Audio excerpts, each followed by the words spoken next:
Alors, je me suis beaucoup intéressé au corpus collectif, c'est-à-dire les corpus qui sont l'œuvre de différentes générations. J'en mettrai trois en avant. La Bible, c'est un corpus qui est extrêmement composite, extrêmement hétéroclite, et qu'on a bien tort de considérer comme d'un seul tenant, qui a été trafiqué à différents moments, qui a été transformé, et certains voudraient qu'elle ait été comme ça, telle quelle, dès le départ, ce qui est complètement irrecevable. L'anglais, qui est également un corpus extrêmement composite, extrêmement bâtard, extrêmement hybride, qui s'est étalé dans le temps, sur un millénaire, avec toutes sortes d'ajouts, d'additions, de malentendus, de contresens, par rapport au modèle français qui sert de référence, d'une certaine manière.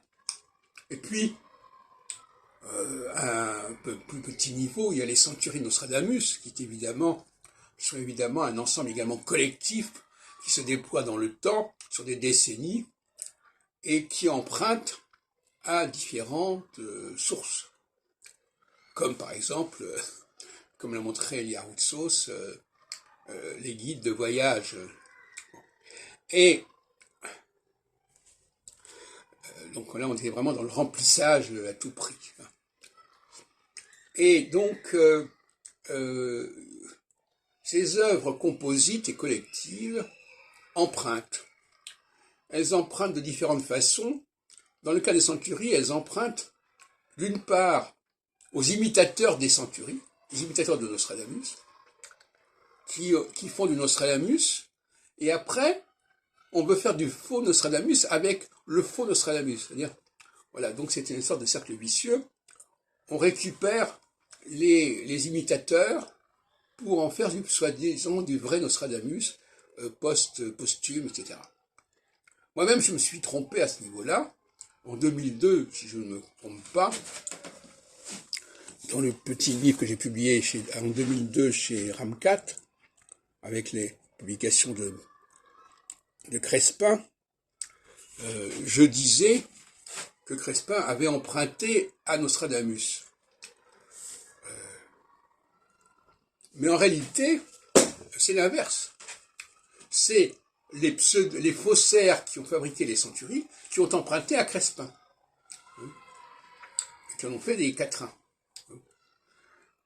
Bon, alors pour la Bible, il est évident que le royaume d'Israël a pesé, a impacté considérablement sur les écrits qui nous sont transmis.